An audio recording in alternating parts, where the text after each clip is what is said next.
తిరుపతి జిల్లా గూడూరు నియోజకవర్గ శాసనసభ్యులు వెలగపల్లి వరప్రసాదరావు జన్మదిన వేడుకలను అభిమానుల మధ్య ఘనంగా నిర్వహించారు.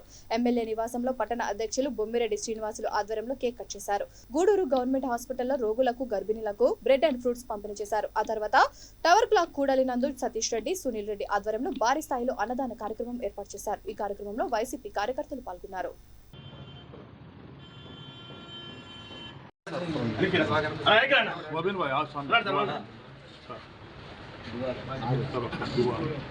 జర్నలిస్టులు తెలుగుదేశం అధికారంలోకి వచ్చినప్పుడు కూడా 14లో మా నాయకులు, కార్యకర్తలు, ప్రజలు తిరుపతి పార్లమెంట్ ప్రజలు నన్ను ఆదరించి నన్ను ఎంపీగా చేశారు. వారికి ఇప్పుడు ఎంత సేవ చేసినా నేను రుణం తీర్చుకోలేను. అప్పుడు కూడా చాలా సేవలు చేశానని చెప్పి సంతోషంగా తెలియజేస్తున్నాను. ఎంపీగా ఉన్నప్పుడు మీ గూడూరు కూడా, మీ గూడూరు రైల్వే స్టేషన్ తీసుకొచ్చింది. అలాగే ఆదిశంకరాల జరుగుతున్న 150 కోట్లతో మీకు శాశ్వతంగా ఇక్కడ ఏ రోజు కూడా వరదలు రాకుండా చేసింది కూడా మీ ఎంపీ అప్పుడు వరప్రసాదరావు. ఈ రోజు కూడా గత 75 సంవత్సరాల్లో ఏ ఎమ్మెల్యే చేయని విధంగా మీ Gudur MLA, YSR party MLA Varaprasadarao చేసి, అంతకు మునుపు అలాంటి ఎమ్మెల్యే లేడు, ఇంకా రాలేడు అని చెప్పుకోలేను. కానీ అంత చేయడం కూడా కష్టమని నాకు తెలుసు. ఎందుకంటే కలెక్టర్గా 30 ఏళ్ల క్రితం నేను ఉన్నప్పుడు నా చరిత్రని ఇంకా ఎవరు కొట్టలేకపోతున్నారు. అందుకని అంత తేలిక కాదు. తర్వాత నా కుటుంబ సభ్యులను మర్చిపోకూడదు, నా సతీమణిని మర్చిపోకూడదు లక్ష్మి, నా స్నేహితురాలు, నాతో కలిసి చదువుకున్న నా క్లాస్మేట్. మా ఇద్దరికి తూర్పు పడమరంత దూరం ఉన్నప్పుడు కూడా సామాజికంగా కానివ్వండి, ఆర్థికంగా కానివ్వండి, అన్ని విధాలు కూడా తూర్పు పడమర ఎంత దూరం అంత దూరం ఉన్నప్పుడు కూడా ఆవిడ నన్ను, నా భావాల్ని, నా ఆలోచన విధానాన్ని, నేను అందంగా లేనని నాకే తెలుసు, తెలివి లేదని కూడా నాకు తెలుసు.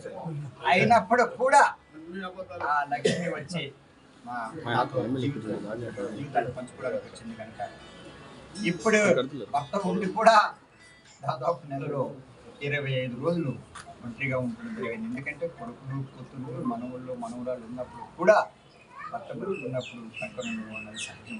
కానీ నాకు ఈ ప్రజల్లో ఉండాలన్న భావన తనకి బాగా తెలుసు. తిరుపతి ఒకసారి ప్రచారంలో, ఎంపీ ప్రచారంలో నేను లేనప్పుడు, ఉన్నప్పుడు కొనేది పక్కన పోగొట్టుకుంటే సరే అని చెప్పి అనుకోవచ్చు. నేను లేనప్పుడు అందట తల్లి లక్ష్మి, నా భార్య, నాకు ఏమి వద్దు, ఉన్న కట్టుబట్టలు తింటే చాలు. నా భర్త వరప్రసాదరావు ఆశలు వచ్చాయి. నా కుమార్తె నవీన్, అలాగే స్ఫూర్తి పెద్ద చదువుకున్నప్పుడు కూడా నాన్నగారికి ఈ ఆలోచన అంటే ఇష్టము. ఆయన ప్రజల్లో ఉండాలని చెప్పి కోరుకుంటున్నాడు. ఆయన బాధ్యతలన్నీ కూడా పూర్తి చేశాడు, మమ్మల్ని చదివించాడు, క్రమశిక్షణగా పెంచాడు. అందుకని చెప్పి గత 15 సంవత్సరాలుగా నా కుటుంబ సభ్యులు కూడా నేను ప్రజల్లో ఉండడానికి పూర్తిగా సహకరించినందుకు నా కుటుంబ సభ్యులు కూడా ధన్యవాదాలు తెలియజేస్తాను. ఆ తరువాత ప్రజాస్వామ్యం అంటే ప్రజల కొరకు ప్రజలు, ఎమ్మెల్యే మరొక్కసారి మా తరఫున, నా కుటుంబం తరఫున జగన్మోహన్ రెడ్డి గారికి, వైఎస్ఆర్ పార్టీకి, అలాగే మా నాయకులు, కార్యకర్తలకు, గూడూరు ప్రజలకు, పార్లమెంట్ ప్రజలకు చేతులు జోడించారు.